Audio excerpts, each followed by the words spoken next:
Let's do a deep dive on the Denali Coven from Twilight, the superior vegetarian vampire coven in Twilight, particularly my girls Tanya, Kate, and Irina. These ladies really are the Cullens without the moral superiority complex, and I'm going to explain why. The leader of the Denali Coven is Tanya. Tanya has become infamous for having a crush on Edward. She does nothing else to Edward. She just has a crush that is not reciprocated by Edward. But if you ever read fan fiction, Tanya's always the villain, right? Except Tanya's a baddie. Tanya is born in the thousands in Slovakia. She's described in the illustrated guide as being beautiful, even for a vampire. She may be more beautiful than Rosalie. Denali Coven is founded by a vampire named Sasha. You might remember her from this flashback in Breaking Dawn. We'll get to that in a second. Tanya is actually Sasha's biological great niece, which is really interesting, right? We have these people that are actually related to each other that live in a coven.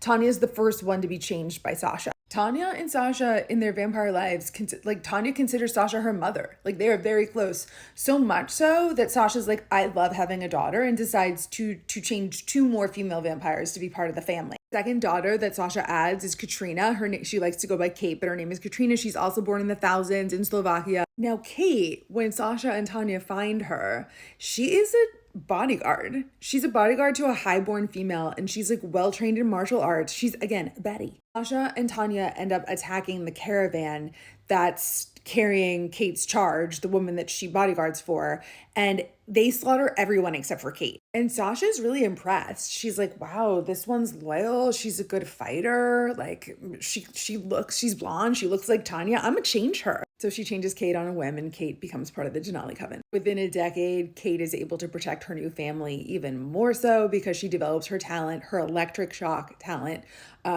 starts with the palm of her hand. She is then able to conduct it through any part of her body, but she needs skin-to-skin contact to shock somebody. Irina is the last to get transformed. Again, she kind of physically resembles Kate and Tanya, so Shasta's like, great, I get to have a third daughter. And they're all one big happy family until one day the Volturi come a-calling. The Volturi come a-calling because Sasha, in secret, has created an immortal child. Immortal children were pretty popular. Carlisle says that Sasha lived during the plague of immortal children when he tells the story in Breaking Dawn. So they were popular at the time because they were little tiny babies that would get turned into vampires, and they were very beautiful and they were very adorable, but they were also murderous monsters because they had no impulse control. They were illegal. If you'll remember in the movie, Jane bounces that baby right in the fire. Bounces it. Sasha is burned as well. Kate, Tanya, and Irina are spared because they did not know any of the details of this child's existence. Sasha's death is not something that the sisters are able to get over easily. Tanya, in particular, feels like there's just a hole left in her life forever. Because they're all so lonely, they yearn for human contact, particularly contact with men. Edward refers to Tanya as a succubus in Midnight Sun. This is kind of what they become.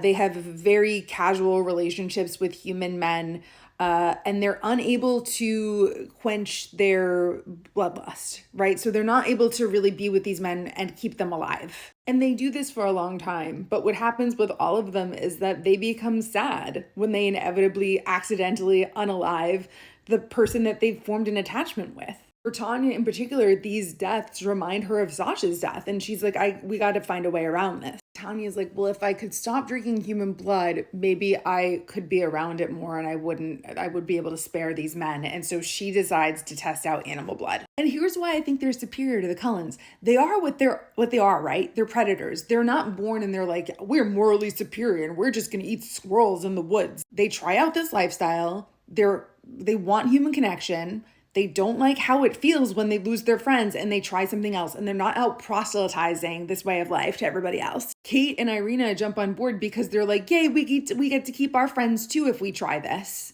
There's no kind of like, well, we're better people now, or we're better vampires now because we live in this way. By the time they meet Carlisle, they are at his level of self-control. And they do this independently of the Cullens. Carmen and Eleazar also join the Denali Coven much later. They're born in the 1700s and they're just looking for a peaceful life. So they're happy to find these vampires that, have found a way to just eat animals. Things get complicated when Laurent enters the picture in Twilight, and Laurent is really interested in power. He is like, ooh, this Carlisle guy is powerful. It looks like he's arranged a cult around him. Laurent, he knows what's going on. He's like, I can't join with them. He's like, I've worn out my welcome in terms of James and Victoria. Carlisle directs him to the Denali Coven. So he goes and lives there and starts a relationship up with Irina. Irina, I think, falls in love with Laurent. It says in the illustrated guide that Laurent doesn't like fully return those feelings. It says they were developing a relationship. What happens in New Moon is that Laurent is sent to check on Bella by Victoria. He's taken out by the wolves. Irina doesn't forgive the Cullens for that. She's also extremely scarred by the death of Sasha, and they all have a lot of respect for authority. So when she comes, I think to make a peace offering after Rikki-Tikki-Tavi's birth, and she sees that demon spawn bopping around, throwing snowflakes, whatever she's doing, she's like, that's an immortal child. I'm going to the Volturi. Sisters receive another devastating blow when they then have to watch Irina die during the Volturi confrontation because they think she's lied about Rikki-Tikki-Tavi when Irina just thought she saw what she saw. Last, and I want to say possibly greatest addition to the Denali Coven is Garrett, who we meet in Breaking Dawn. He's a Revolutionary War era soldier who is obsessed with Kate, as well he should be. They're the love story that I'd like to get a book on. Please spare me the Relax to Talk story and write me Kate and Garrett's love story.